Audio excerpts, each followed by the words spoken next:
Hello and welcome to 5-Minute Math. Today we are looking at the 8th grade concept of identifying functions. This is standard 8.5G in the great state of Texas, and we are using item number 39 off the 2019 released STAAR test. If you have not done so already, please go ahead and take a moment to pause the video, work this problem out on your own, unpause it, and we will look at our answers together.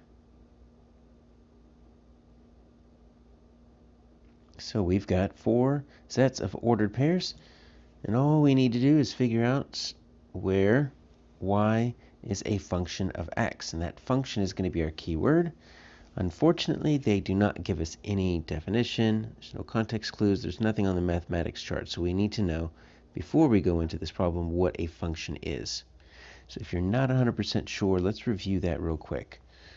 A function is a relationship in math where one input always leads to just one output. And that's what we're looking for. We're looking for our input leading to our output. In math, the last few years, we have started mapping this input to our independent variable. So this is the variable that we start with. We do some things to it, multiply, divide, add, subtract.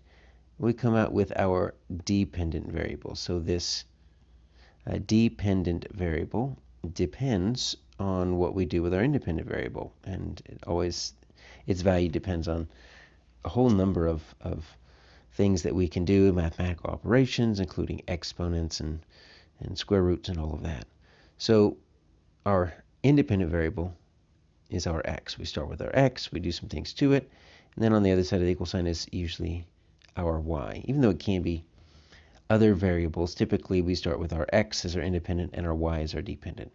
So let's take a look at all of these, and what I'm going to do is I'm just going to map them, but I'm going to do it vertically because you're going to be able to see something pretty easy when we map them vertically. So -1, -2, -2, 4, and then -2, -4. So I've got my x's and my y's. I said 1x always leads to 1y. And you see the problem with a here?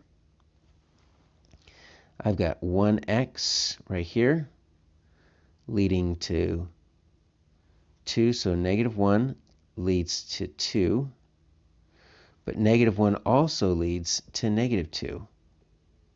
And that cannot happen, so this is not a function. Same thing happens with this -2.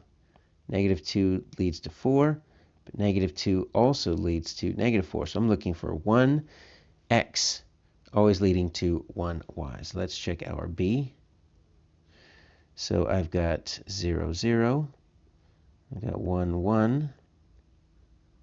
2, 4, looking good so far. 3, 9. Oh, right at the end. You see how we messed up? Right there. Look at that. 3 leads to both 9, and 3 leads to 16. It's not going to work as a function because that x3 always needs to lead just to 1y. Now you can have multiple x's coming into the same y. That's fine. But 1x always needs to lead to just 1y. I'm not even going to mess with c. Look at that. Everything starts with 0. Okay.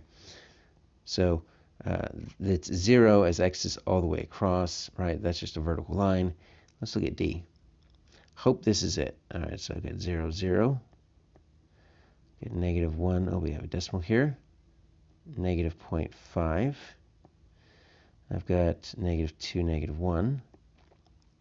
I've got -3, -1.5, and then -4, -2. Yeah, look at that. I've got 0, -1, -2, -3, -4. All of these x's are unique, so we're not repeating an x, which means it doesn't matter whether these are the same or different, right? You can have -4, -3, -2. They can all lead to the same thing if you wanted to. That's fine. What you can't have it is you can't have it the other way. You can't have one x lead to multiple y's. So our answer here is D.